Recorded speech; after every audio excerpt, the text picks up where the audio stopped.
Halo semua, nama saya Dianita Unani. Saya dari Fakultas Pertanian Universitas Nusa Cendana. Dalam video ini saya akan menjelaskan tentang tipe alat mulut serangga dan tipe alat mata serangga. Di sini saya akan menjelaskan tentang tipe mata serangga dan tipe mulut serangga. Yang pertama, tipe mata serangga. Mata serangga terdiri dari bagian yaitu mata majemuk atau kompon iis dan mata tunggal atau okili. Mata tunggal pada larva Hola metabola terletak di lateral kepala disebut stemata. Jumlahnya ada 6 atau 8. Mata tunggal pada belalang terletak di frons. Mata majemuk terdiri dari kelompok masing-masing tersusun dari sistem lensa dan sejumlah kecil sensori. Sistem lensa ini fungsinya untuk memfokuskan sinar menuju elemen fotosintesis dan keluar dari sel sensori berjalan belakangan menuju lebus optik dari tiap alat. Setiap fase terdiri dari satu unit yang disebut Ommatidio atau HD 2009. Menurut Zoomer pada tahun 2000, serangga dewasa memiliki 2 tipe mata, yaitu mata majemuk dan mata tunggal. Mata tunggal dinamakan oculus atau jamak oculi.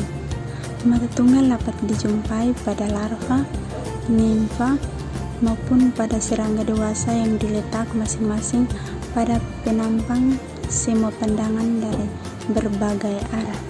Mata majemuk atau mata faset terdiri dari ribuan Ommatidia.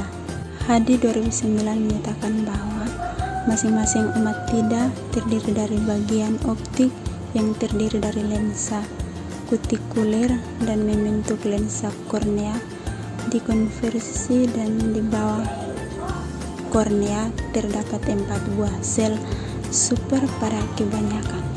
Bagian kedua, tipe alat mulut serangga. Secara umum, alat-alat mulut serangga terdiri dari yang pertama, labrum atau bibir atas, yang kedua, sepasang mandibel atau geraham pertama, yang ketiga, sepasang maksila atau geraham kedua, yang keempat, labium atau bibir bawah, yang kelima, epifaring atau lidah.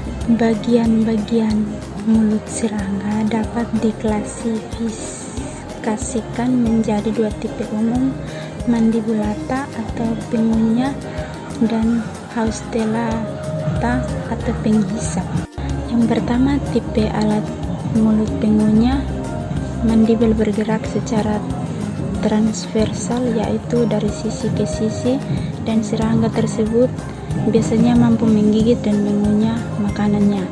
Yang kedua, tipe mulut penghisap memiliki bagian-bagian dengan bentuk seperti proboscis yang memanjang atau paruh yang melalui alat itu makanan cair dihisap. Mandibel pada bagian mulut penghisap mungkin memanjang dan membentuk stilet dan tidak ada. Tipe alat mulut menggigit mengunyah terdiri dari yang pertama, labrum, berfungsi untuk memasukkan makanan ke dalam rongga mulut. Yang kedua, epifaring, berfungsi sebagai pengecap.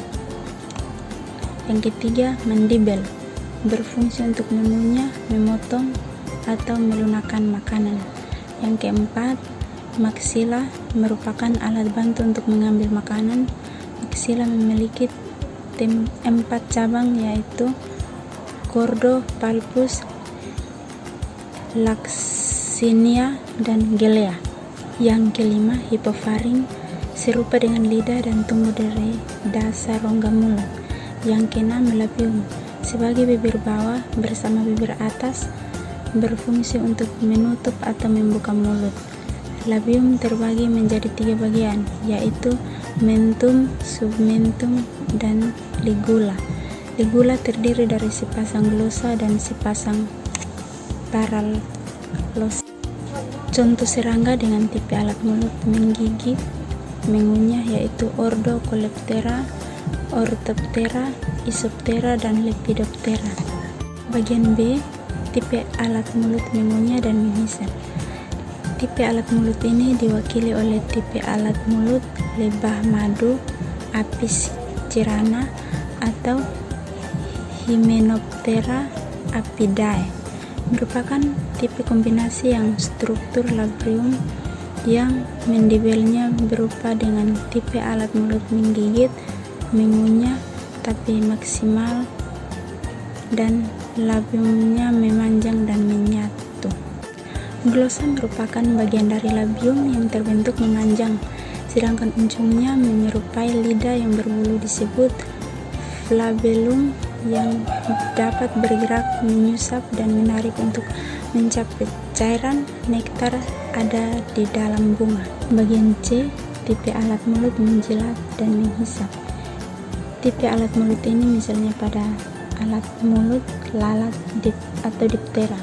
Pada bagian bawah kepala terdapat labium yang terbentuknya berupa menjadi tabung yang bercelah. Ruas pangkal tabung disebut rostrum dan ruas bawah disebut haustellum. Ujung dari labium ini terbentuk khusus yang berfungsi sebagai penghisap disebut labellum.